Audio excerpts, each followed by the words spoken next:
Welcome back to the Ice Bat Sports Podcast. I'm Griff. I'm Matt. And today we are entering the conference championship games. Yesterday was the end of the divisional round. This weekend we had some pretty damn good games. Yeah, the games were actually great this weekend. The best of the playoffs so far. Capped off by a phenomenal Chiefs-Bills game last night. All the games, well, aside from Ravens-Texans, were particularly close. Ravens-Texans was 10-10 at half. Yeah, right. Well, yeah, the first half was very competitive. Second half, Ravens steamrolled them. Yeah. Let's just jump right into the divisional round recap, starting out with that Ravens-Texans game. Yeah, Ravens come away with the 34-10 victory. Lamar Jackson goes 16 of 22, 152 and 2 touchdowns. Also adds 100 yards rushing on the ground and 2 more touchdowns with his legs. Crazy. Yep. Lamar dominated, and he got that playoff win. This team's really good, and he's got nobody to throw to, and it just shows how good Lamar Jackson is. Yeah, I mean he's unreal, and he's so much fun to watch. Like we talked about previous episodes, he's probably MVP right now. Yeah. Stroud, not the greatest performance. 1933, 175 yards, no touchdowns, but also no picks. Very lackluster. Like we said, it was 10-10 going into the half. Ravens just came out and they made the proper adjustments. They were the better team. Nico Collins, not that great of a day. Still a solid day for most receivers, but 5 for 68. Devin Singletary had 5 catches for 48 yards. Good thing he was, getting it going in the receiving game because he had 9 carries for 22 yards on the ground. Yeah, it sounds like Dalvin Cook, who had 8 carries for 23 yards. Maybe he really is washed. Yeah. Well, I think all that talent translated to his brother James when. Yeah, unfortunately, Dalvin is cooked. Yeah. The Ravens receivers, like you said, they don't really have anybody to throw to, but Likely and Aguilar both got in the end zone for touchdowns. Zay Flowers, 4 catches, 41 yards. He led the team in targets with 5. He's going to be a really good receiver, but he reminds me of I feel like he's Marquise Brown 2.0. A little bit. Like he's going to be like a deep threat, and he could be a number 1 on most teams, but he's a guy that I don't necessarily think any team wants as your 1.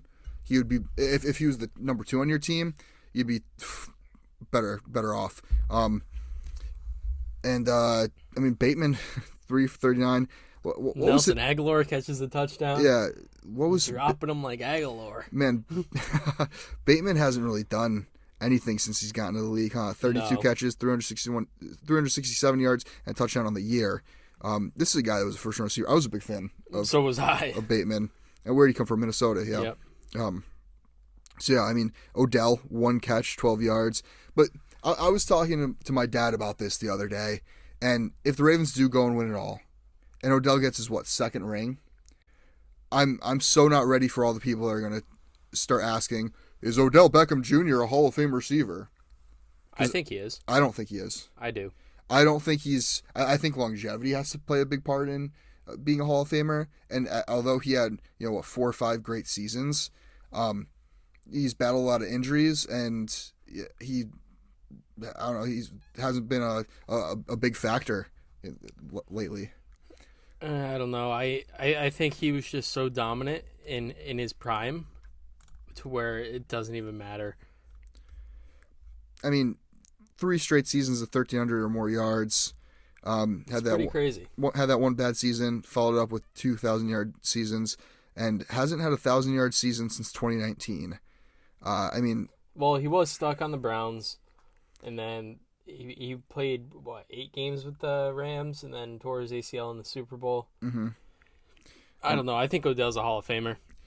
I don't know, because then you get into this whole discussion of how many guys really deserve being in the Hall of Fame that had their career cut short of injuries. Like Andrew Luck's a guy that comes to mind. He was very dominant when he played. He was arguably one of the best quarterback prospects we've ever seen, and he surprised retired at 31? Yeah, but I think that's on him.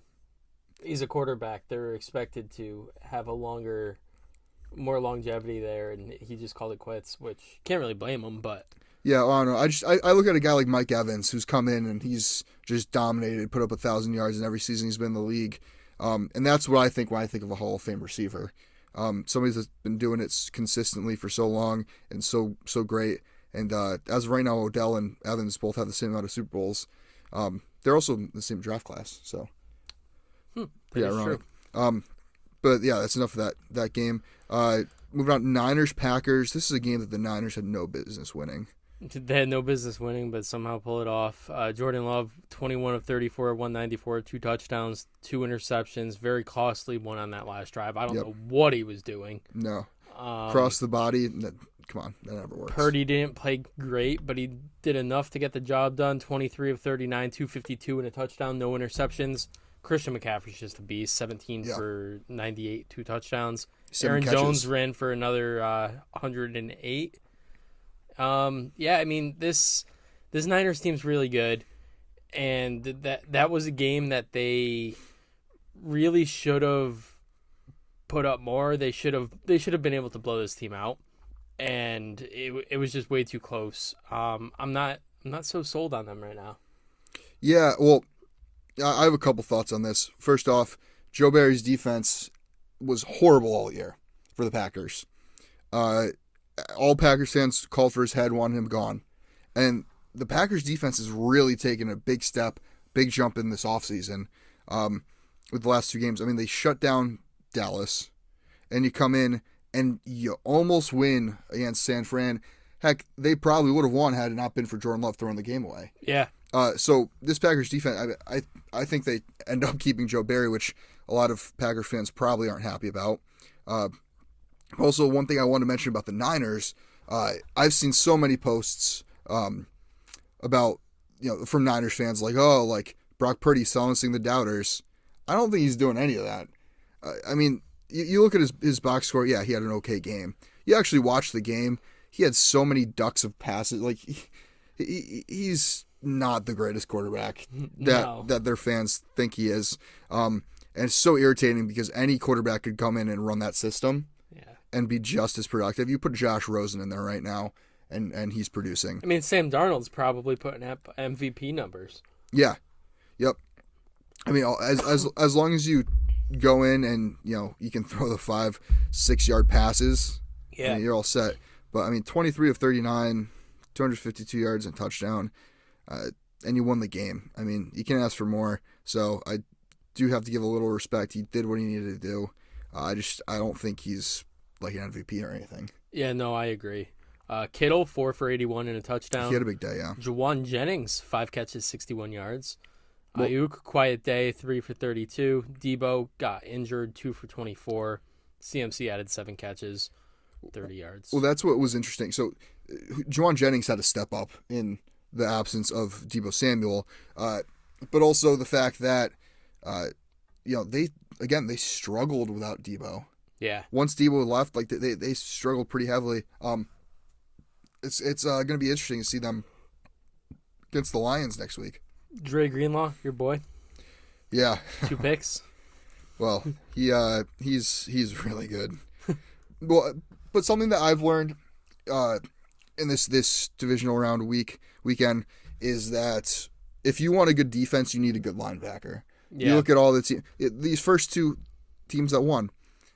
Patrick Queen and Roquan Smith for the Ravens. You have Dre Greenlaw and Fred Warner for the Niners. I mean, those are 2 insane linebacker duos, probably the best duos in the league. Not only that, I mean, their pass rush. You got Eric Armstead, Chase Young, Nick Bosa, Javon Kinlaw.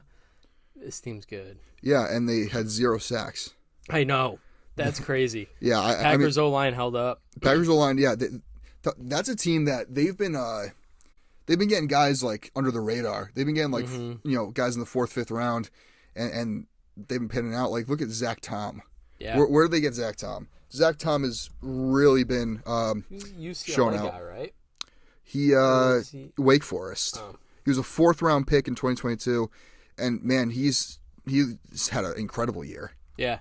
When you can hold that Niners defense to 0 sacks, that's pretty impressive. It is impressive. I mean, I think Jordan Love did enough to earn himself a contract this year. Oh, 100%. But I mean that costly interception at the end of the game, it was very reminiscent of Brett Favre. Yeah. Oh, yeah. He farted that one away. Yeah, he sure did. Moving on to Sunday. Yes. Tampa Bay goes down to Detroit 31-23. Jared Goff, 30 of 43, 287, 2 touchdowns, no picks. He's really good. Well, when he's not being pressured. Yeah. It helps to have a really good offensive line. That is true. Probably the best in the league. Well, I saw they do the player intros, and Penei Sewell, I didn't realize, graded out as the best offensive tackle this year. I'm not surprised. He was really good this year. Yeah, I mean, well, he was great coming out of college. He was a surefire pick. Yeah, and it just took him a little bit to develop. They started him at guard. Yep. He's definitely a left tackle, and yeah. Yeah, well, he played right tackle for a while because they still have Taylor Decker. I mean, Baker Mayfield still, put up some big numbers too. 349, 3 touchdowns, 2 picks. Those 2 picks are costly. That last one was, especially. Yeah. Yep. I mean, you can't be making those types of throws against an opportunistic Lions offense. Yeah. I mean, this team's insane.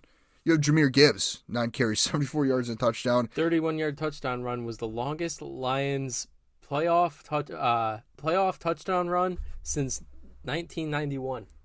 Wow. Well, isn't this their first playoff win since 1991? Might be. I think so. Yeah. Probably. They've been so bad. Yeah, it's been like 30 years, over 30 years. This seems really good. I mean, game. Craig Reynolds, 1 carry, 1 yard, 1 touchdown. Efficient. Yeah. Now, that play call was that pissed me off. You have 4th and goal from the 1, and you bring in Craig Reynolds over David Montgomery. Yeah. I don't know. I don't know. But Dan Gamble paid off.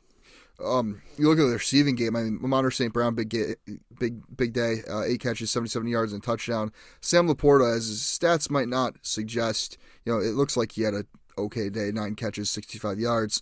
But I feel like they were going to him every time it was like, 3rd and medium. Yeah. And he was converting first downs left and right. He's so good. He's a stud. I mean, those of you that have him in like keeper leagues, I think he's got to be in the conversation. 100%. I think he's probably the next like Travis Kelce.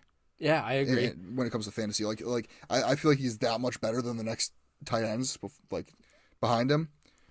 Speaking of their tight ends, they had Brock Wright, 1 catch, 29 yards. I will bring that up because he went down with an injury, and this morning, they did sign another tight end. They are bringing in Zach Ertz. A little playoff push for Ertz boy. Ring chasing Ertz. Yeah, I don't blame him. I'd love to see that, man. I like that. I like that move by the Lions. Well, and it adds another receiver for Goff, a big receiving threat. Yeah. I mean, because Ertz, I mean, although Brock Wright was, I believe he was more of a blocking tight end. Yeah. Ertz is kind of the opposite. Ertz, although he can block, he's more of a receiver. 100%. So, I mean, you add that to Laporta, and he can give Laporta some pointers. Yeah. I think, it's a great move. I would love to see the Lions go on a run and win this all. They're probably my new favorites with the Bills being eliminated. I agree. Speaking of receivers, the active Hall of Famer Mike Evans, 8 catches, 147 yards, and a touchdown. Yeah. Mike Evans is just unreal. He's a beast. Year in and year out, he keeps doing it. And you mentioned him before. He is a first ballot Hall of Famer, and it's not even close. If you leave him off your ballot, I will personally come and have a chat with you. Yeah, no, I mean, Mike Evans, talk about a guy that, I mean, Baker Mayfield just knows he can throw it up to him and Evans will make a play. Yeah. That's how Evans got his touchdown. Baker Mayfield threw it into coverage. Mike Evans jumped up, 50-50 ball. Well, not 50-50 ball when it's Mike Evans because he's 6'5", but it was a big catch for a touchdown. I did not understand them going for 2. Yeah, I never liked those kinds of calls. And when you're going for 2 there, you draw up a fade route. Yep. Sure, I get it was probably PI, but I mean Mike Evans didn't do enough to sell it, in my opinion. Mm-hmm. I don't know why you're drawing up a fade there. I get it's Mike Evans 1-on-1, but it worked once. You're really gonna try to make it work twice. Yeah, going for 2 there just didn't make sense to me. But Yeah. what do I know? Lions got off after the quarterback. Yeah, 4 sacks. Yeah, and 2.5 came from guys in their secondary. Yeah. Ifatu Melifanu and Brian Branch. Melifanu has had such a good year. He has. Well, so is Brian Branch. Oh, Brian Branch, yeah. I was a huge Brian Branch fan as like a kind of nickel cornerback safety hybrid. He's got to be in the conversation for Defensive Rookie of the Year. I'd say so. But the way they've put him in as a corner. Yeah. He's listed as a corner for them. Well, actually, no, he's listed as a safety, but he's been playing corner for them, and he's been killing it, man. I loved him out of college. Yeah, so did I. I mean, he reminded me a lot of Xavier McKinney, just a little faster. Yep. And man, yeah, he's delivered. I mean, Aiden Hutchinson had 4 tackles, a sack, 3 quarterback hits. He was in there all day. Another guy, he only had 1 quarterback hit, but Vita Vea was in there all day. Mm-hmm. Frank Ragnow did a great job just fighting through injuries, just try to keep him in check. No tackles for loss either for Vita Vea. That was pretty surprising to me. I feel like every play that I was watching, he was in there. Mm-hmm. Yeah, it was a good game from the Lions. I think you saw a lot out of that team. Able to these guys could just put up points at will, it seems. Yep. And their defense has been really solid. It has been. It's Well, gonna be their secondary is a little questionable. Yeah. But they really tightened up against the Bucs. I say tightened up. They still allowed dang near 150 yards to Mike Evans receiving, but CJ they won the game with the pick. Yeah. Yep. Eagles didn't need him. No. Yeah, no, the Lions-Bucs game was definitely a lot of fun to watch. And the game that was even more fun to watch, the nightcap yesterday, the Chiefs taking down the Bills 27-24. Josh Allen still can't beat the Chiefs. Patrick Mahomes, near perfect game. 17 of 23, 215, 2 touchdowns. Both of those to Travis Kelce, who had 5 for 75. A little quiet day for Rashee Rice, 4 for 47. But, I mean, when Isaiah Pacheco's averaging 6.5 a carry, you don't really need to do much through the air. No, they definitely had it going both through the air and on the ground. I mean, Bills did too. Josh Allen, 26 of 39, 186 yards and a touchdown passing, 12 carries for 72 yards and 2 touchdowns rushing. You know, he tied the record for most rushing touchdowns in a season by a quarterback, including playoffs. Did he really? 18. Wow. Tied Jalen Hurts. He's had a pretty crazy year. This is a guy, I mean, I think is dark horse for MVP, but like you said, he can't beat the Chiefs. No. I do get that Tyler Bass is the one that missed the field goal to tie the game at the end. Oh my God! I went to his Wikipedia page after the game because I saw it on Twitter, and I thought it was just Photoshop. Somebody went in and edited it. They put his team as like China. They put him the worst effing kicker in the world. Wow. They were ruthless. No, but I mean, the one play that stood out to me was a couple plays before they kicked that field goal. It was, I think, 3rd and short, and instead of Josh Allen hitting Stephon Diggs over the middle, he was wide open on a slant route. He threw it deep and overthrew. I forget who he threw it to, but overthrew the receiver by like 2 yards. Khalil Shakir. It must have been Shakir. But yeah, no. Instead of going for the first down, he took the big shot, missed it, and then they ended up having to go for the field goal. Which, I mean, I think that's more on Allen than it is the kicker for missing. Yeah. I mean, you shouldn't have to put the kicker in that position. How about the carry from DeMar Hamlin? Oh man, this isn't a Disney movie. I don't know what they were thinking there. Yeah, so you have a 6'5", 240-pound quarterback that runs, a 4.75? Yeah. He had 12 carries, 72 yards, and 2 rushing touchdowns on the ground, and you decide to give it to the guy that died on the field. Didn't make much sense to me. He did get 2 yards. Those 2 yards might be enough to win Comeback Player of the Year, though. Yeah. Man, I didn't get that play at all. And I mean, to fake it wasn't even like they were on like the 50 or anything. No. They were backed up into their own end zone. Yeah. And they ran that play. Well, and then so the Chiefs get the ball, and Mecole Hardman, what a day for him. Yeah. 1 carry, -1 yard, lost a fumble. And Lost 2 fumbles. 1 catch. Or he had 2 fumbles, lost 1. 1 catch, 2 yards, and another fumble. Yep. Yeah, no, he The Swifties hate him. No, I'm serious. The Swifties. I saw, I think it was a Reddit post. They're like, "Why is Mecole Hardman still on the field?" What I thought was the highlight of this game wasn't actually the game. It was Jason Kelsey up in the box. Oh my god! That was the greatest thing With his ever. entire hand around the 12-ounce can. Yeah. No, that was great watching. He literally jumped out of the suite into the stands with the fans and started taking fans' beers and hammering them and chugging them. He is enjoying retirement. Well, I Unofficially, but yeah, I don't know if he's officially retired yet, but after that performance, yeah. I think he's got to. Yeah, no, it was insane. It made them switching up to the camera, that's on Taylor Swift's box a little more enjoyable because it wasn't just Taylor Swift watching the game. Taylor Swift and Brittany Mahomes. Yeah, it wasn't just Taylor Swift. You'd see Jason Kelsey in the background chugging a beer. Every single time the camera panned to him, he's chugging a beer. Yep.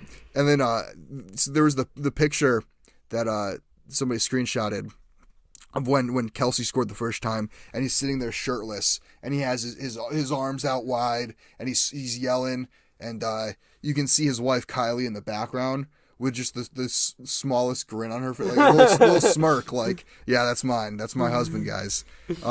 But man, I'd hate to be in her shoes having to get a drunk Jason Kelsey into the Uber or whatever car services they have after the game. He was after the game. He was in the suite common lounge, where or the hallway that leads to all the suites, signing jerseys and everything for fans. That's crazy. He was there in an hour after. Yeah, I mean, what a legend. He's just such a great guy. I mean, that's another Hall of Famer. Oh yeah. Definitely. Him and Travis, both Hall of Famers. No doubt about first it. ballot. Yeah. Well, that's why I'm curious if they retire together. I could see that, so they could go into the Hall together. Yeah. I mean, they know. They know they're both Hall of Famers. Well, Jason Kelsey has come out and said he doesn't think he is. Yeah. But that's just him being humble, man. And Kelsey if tries. Jason Kelsey's not a Hall of Famer, then I want a word with whoever's voting as well. Yeah, I mean that's like saying Tom Brady's not a Hall of Famer. You know. I mean, Jason Kelsey's arguably the best center of all time. Yeah. One of the most consistent centers of all time. 100%. He only has the one ring to show for it, but man, it'd be great if they both came back next year for a farewell tour. That would be pretty sick. Because I don't think Travis is done. I think Travis has one or two more years left in him. Yeah, I agree. I think the thing Jason Kelsey had said though was this was the first year where he was still sore on Wednesdays. Yeah. So I mean, I don't know. I could see him going back and forth on it. The amount of fun he had at this Chiefs game though, he's probably he's ready to hang him up. Yeah, I think he's leaning towards retirement. But that was so much fun to watch. And it's just awesome. He's rooting for his brother. He's at the brother game. He was at the tailgate because the game was in Buffalo. Oh yeah. He was outside tailgating with fans before the game. There was a video of him over by some truck, and he picked up a bowling ball with a shot in it and took a shot out of a bowling ball. Like, this dude's just, man, he's a legend. I wonder if he jumped through a table that was on fire. No, I did see a video of a guy that jumped through a table. Or no, he was John Cena attitude adjustment through the table. Oh, I saw that. Yeah, and he caught on fire. Yeah. Man, Bills fans are crazy. Yeah. That's enough about that game. Chiefs moving on to the conference championship once again. Unfortunately. Let's get into our championship round picks. Yeah, so we got KC at Baltimore. Yeah. I'm going KC. I mean, so everything tells me I should go KC because they've been there before. Their experience. Lamar in the playoffs notoriously isn't that great. I mean, the Chiefs just always find a way to get there. Yeah. It's just I'm really hung up on the Super Bowl logo theory right now. Me too. Where, the colors of the Super Bowl logo that come out at the beginning of the season correlate to which teams are going to be in the Super Bowl. It's happened the last 3 years. Yeah. They've correlated with each other. So I'm obviously I'm going Ravens Niners to match the red and the purple in that Super Bowl logo. Just because I know it sounds so silly, but I'm so split on the games. Yeah. That that's got to be my deciding factor. And then the news report that somebody took a picture of where it said Usher, Reba McEntire, and I think it was like Post Malone will be performing the Super Bowl halftime show between the Ravens and the Niners. Yep. Yeah. No, I mean the NFL script is leaked, I guess. I guess so. Somebody's got a hold of it, but I'm still taking KC. I think Patrick Mahomes finds a way to cry to the refs, and they go off script a little bit for him. And that red in the logo is for the Chiefs. All right. I mean, I got to go Baltimore. I think this is me being biased also because I really want to see Baltimore, get in there. Harbaugh, it's been too long since he's won a Super Bowl, and he's a great coach. He's every year perennially in the playoffs. That Baltimore team has always been good. Mm-hmm. No matter who's been there, and just the fact that Lamar is doing what he's doing without any really weapons like we had talked about. That, and they're also probably getting Mark Andrews back for this game. Yeah. Also, I mean, Baltimore has a top defense. So does KC. I think it should be a really good game. I think Baltimore edges it out. Yeah, I agree. I think it's a 3-point game. I'm going to lean KC, though. And then the second game, we got Detroit at San Fran, obviously. Yep. I am taking Detroit. Man, I would love to take Detroit. I'd love to see Detroit, get in there and make it to the Super Bowl, especially after, that crowd was electric. It was. But I think that also played a big part in their win. Could have. I mean, how well are Lions fans going to travel to California? They may. It's Detroit football. They haven't been in the conference championship. It's a once-in-a-lifetime thing for them. Yeah. But, I mean, I don't know. It's an away game for them. I think if I was a diehard Detroit Lions fan for my entire life, and I've never seen this before, I'd make the trip out to Cali for it. Yeah, well, I mean, that when the Eagles first won the Super Bowl back in 2017, man, if I wasn't in high school, I was definitely going to either the game or the parade, or at least the parade. But unfortunately, I was still a little too young to experience that, which is why I'm hoping they win again. But back to the game, the Niners, unreal defense, something that the Lions don't exactly have. Yeah. I always say this. I always come back. What gets you through the playoffs is defense and run game. Both of these teams have a great run game. I mean, Niners have McCaffrey. I'd actually argue the Lions have a better run game than the Niners.